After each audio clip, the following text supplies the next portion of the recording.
ایک بچے تھے جن کے ابو فوت ہو گئے، اکلوتا بچہ تھا، آگے کوئی مرد نہیں تھا کمانے والا گھر میں، تو ان کی والدہ لوگوں کے گھروں میں جا کے جھاڑو پوچھا کرتی اور کچھ وہاں سے اناج کھانے پینے کے لیے ملتا، روٹی ملتی، اپنا بھی پیٹ پالتی اور اپنے بچے کا بھی پالتی۔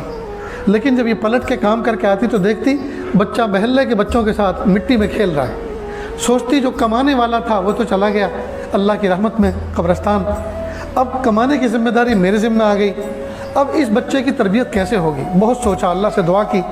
ایک دن خیال آیا کہ پہاڑ کے دامن میں ایک مسجد ہے، وہاں ایک قاری صاحب بچوں کو حافظ قرآن بناتے ہیں، قاری قرآن بناتے ہیں، کیوں نہ میں اپنے بچے کو ان کی زیر تربیت چھوڑ دوں؟ چنانچہ بچے کو نہلایا دھلایا، سیاہی سرما لگایا اور انگلی پکڑ کے لے کے چلنا شروع کیا۔ بچہ پوچھتا رہا راستے بھر، امی تم کہاں لے کے جا رہی ہو؟ بیٹا فکر نہ کرو، میں تمہیں بڑا انسان بنانا چاہتی ہوں، عزت والا انسان بنانا چاہتی ہوں، بڑا انسان بنانے کے لے کے جا رہی ہوں۔ چنانچہ مسجد کے دروازے پہ پہنچی، استاد نے دیکھا کہ کوئی باحجاب عورت کھڑی ہے، فوراً دروازے پر آئے اور کہے بہن کیا کام ہے؟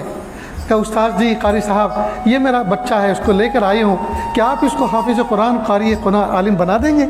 کہا کیوں نہیں، میں تو اسی کام کے لیے بیٹھا ہوں، جہاں دوسرے بچے پڑھ رہے ہیں ایک بچہ اور صحیح۔ کہا قاری صاحب ایک بات سنیں، یہ بچہ یتیم ہے، اس کے ابو فوت ہو گئے ہیں، اس کو گھر آنے کا زیادہ موقع نہ دینا، کہیں ایسا نہ ہو یہ گھر آئے اور میری ممتا جوش میں آئے اور میں تعلیم سے اس کو محروم کر دوں کہ اکلوتا بیٹا ہے، باپ ہے نہیں، کیا پڑھانا، چلو اس کو اپنے گھر پہ رکھتی ہوں، یہ کہ میرے لیے کوئی بوجھ تو ہے نہیں، جب 9 مہینے پیٹ میں رہا تب بوجھ نہیں تھا، اب یہ دھرتی پہ پیر رکھ کے چل رہا ہے، اب کیا بوجھ ہوگا، جو روٹی مجھے ملتی ہے اسی سے اس کو کھلاؤں گی، کہیں ایسا نہ ہو کہ میری ممتا جوش میں آ جائے اور میں تعلیم سے اس کو محروم کر دوں۔ جب یہ بات کہی تو استاد چونک گئے۔ آج کل کے ماں باپ فلاحی دارین میں جامعہ ڈابھیل میں بچوں کو لے کے جاتے ہیں اور پہلے دن پوچھتے ہیں چھٹی کا کیا نظام ہے، بچے کو کب لینے کے لیے آؤں، میں پہنچانے کیوں آئے تھے جی؟ اور وہاں کیا کہہ رہی ہے ماں؟ گھر آنے کا زیادہ موقع مت دینا، کہیں ایسا نہ ہو میری ممتا غالب آ جائے اور بچہ تعلیم سے محروم ہو جائے۔ اللہ کی شان، بچے کو چھوڑ کے چلے، بچے نے آخری نظر ماں کو دیکھا، ماں نے آخری نظر بچے کو دیکھا، جی دونوں رو لیے، ایک پتھر بچے نے اپنی چھاتی پہ رکھ لیا محبت کا اور ایک پتھر ماں نے اپنے سینے پہ رکھ لیا، راستے پر روتے ہوئے اپنے گھر آ گئی۔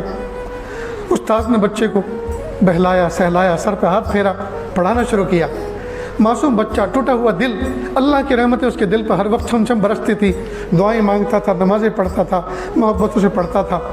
ایک لمبا وقت گزرا، ایک دن اس کی دل کے اندر ماں کی ممتا جاگ اٹھی۔ جمعرات کا دن تھا، مدارس دنیا میں اکثر جمعرات کے دن چھٹی ہوتی ہے، جمعہ کے دن، تو وہ بچہ استاد کے پاس آیا اور کہا استاد جی مجھے میری والدہ یاد آ گئی، آج مجھے ان کو دیکھنے کو دل کر رہا ہے، پلیز آپ مجھے چھٹی دیجیے۔ اب استاد کو بات یاد آئی کہ ماں نے تو یہ کہا تھا چھٹی گھر آنے کا زیادہ موقع مت دینا، تو استاد نے ایک بہانہ تراشا، کہا بیٹا گھر جانا چاہ رہے ہو؟ جی امی کی خدمت میں جانا چاہتا ہوں، امی کی زیارت کر کے آنا چاہتا ہوں۔ کہا اتنا سبق سنا دو تو پھر ہم آپ کی چھٹی کر دیں گے، اور سبق کی مقدار زیادہ دے دی۔ اور اس میں لوجک یہ تھی کہ یہ زیادہ یاد کر کے سنا نہیں سکے گا، جب خود ہی نہیں سنا سکے گا تو کس منہ سے آئے گا چھٹی مانگنے؟ لیکن اللہ کی شان، بچہ سمجھدار تھا، سمجھ گیا کہ استاد نے یہ بہانہ تراشا ہے مجھے چھٹی نہ دینے کا۔ محراب میں جا کے بیٹھ گیا، اللہ کے سامنے ہاتھوں کا پیالہ بنا کر بھیک مانگی، اللہ جی میں گھر جانا چاہتا ہوں۔ استاد سے چھٹی مانگی تو سبق اتنا دے دیا کہ یاد نہ کر سکوں گا، لیکن استاد نے شرط لگائی ہے اگر یاد کر کے سنا دو کہ تو میں چھٹی دے دوں گا۔ میرے پیارے رب، آپ مجھے جانتے ہیں نا مجھے امی کتنی یاد آ رہی ہے، اللہ جی مجھے سبق یاد کرا دیجیے تاکہ شرط پوری ہو جائے اور اس کی جزا مجھے مل جائے۔ خوب دعا کی، اس کے بعد یاد کرنا شروع کیا، اللہ کی رحمت شامل حال ہوئی، تھوڑی سی دیر میں پورا سبق یاد کر لیا۔ استاد کے پاس سینے سے قرآن لے کر آیا، استاد جی سبق سن لیجئے۔ سناؤ۔ استاد کو پختہ یقین تھا ضرور غلطی آئے گی، اور جیسے غلطی آئے گی میں اس کو معاف نہیں کروں گا، کہوں گا کہ یاد نہیں ہے، شرط لگائی تھی یاد کر کے لاؤ، واپس جاؤ۔ اللہ کی شان، فر فر فر فر پورا سبق سنا دیا۔ پھر کہا استاد جی میں نے اپنی شرط پوری کی، آپ اپنا وعدہ پورا فرمائیں۔ سر پہ ہاتھ پھیرا اور کہا جاؤ بیٹا سلام کہنا، والدہ کی خدمت میں سلام عرض کرنا، جاؤ اور دیکھو کل واپس جلدی لوٹ کے آنا۔ اب خوشی خوشی یہ بچہ چلا، اب من من میں دل میں باتیں کرتا جا رہا ہے تخیل میں، امی کے پاس جاؤں گا، پیچھے سے جا کے امی کی آنکھیں بند کر لوں گا اور پوچھوں گا بتاؤ کون ہے، اور امی کے ساتھ سوؤں گا، امی کے ہاتھوں کی روٹی کھاؤں گا۔ جی اب تصور میں نہ جانے کیا کیا وہ خیالی نظام بنائے ہوئے چل رہا ہے۔ اللہ کی شان، گھر پہ اس وقت پہنچا جب مغرب کا مؤذن اذان دے رہا تھا، اور یہ شام کا وقت وہ ہوتا ہے جس میں اکثر پردیسیوں کو اپنا گھر یاد آتا ہے۔ ہم مدرسوں میں پڑھے ہیں، مدرسوں میں رہے ہیں، ہم سے پوچھو ادھر مسجد مؤذن صدائے لا الہ الا اللہ بلند کرتا تھا اور ادھر یہاں دل رونا شروع ہوتا تھا۔ شام کے وقت والدین ویسے بھی یاد آتے ہیں۔ اب مغرب کی اذان کا مؤذن اذان دے رہا تھا اور والدہ اندر کی کنڈی لگا کے وضو فرما رہی تھی نماز کے لیے۔ بچے نے دستک دی، ماں نے پوچھا من دق الباب، کس نے میرا دروازہ کھٹکھٹایا؟ امی دروازہ کھولو، میں آپ کا بایزید ہوں۔ ماں فوراً، ماں کو کھٹکا لگا، ماں کو ایک جھڑکا لگا کہ اوہو لگتا یہ ہے بچہ مدرسہ چھوڑ کے فرار ہو کر آ گیا ہے۔ تو ماں نے بدلے ہوئے انداز میں غصے میں کہا میرا بھی ایک بایزید تھا، میں نے تو اس کو نیکوکار بننے کے لیے، بڑا پرہیزگار بننے کے لیے ایک استاد کی خدمت میں زیر نگرانی مدرسے میں مسجد میں رکھا ہوا ہے، چھوڑا ہوا ہے۔ اب یہ کون بایزید ہے جو مجھے پریشان کر رہا ہے؟ یہ والا میرا بایزید نہیں ہو سکتا۔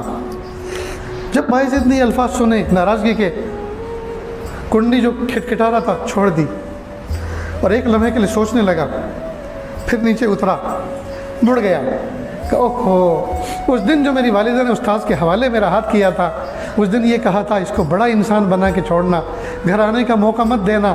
لگتا یہ ہے میں وقت سے پہلے گھر آ گیا، وقت سے پہلے میں گھر آ گیا، میں بڑا انسان نہیں بنا، میں تو حافظ قرآن بھی پورا نہیں بنا۔ واپس چل گیا، راستے بھر روتا رہا، میری امی نے زیارت کا موقع نہیں دیا۔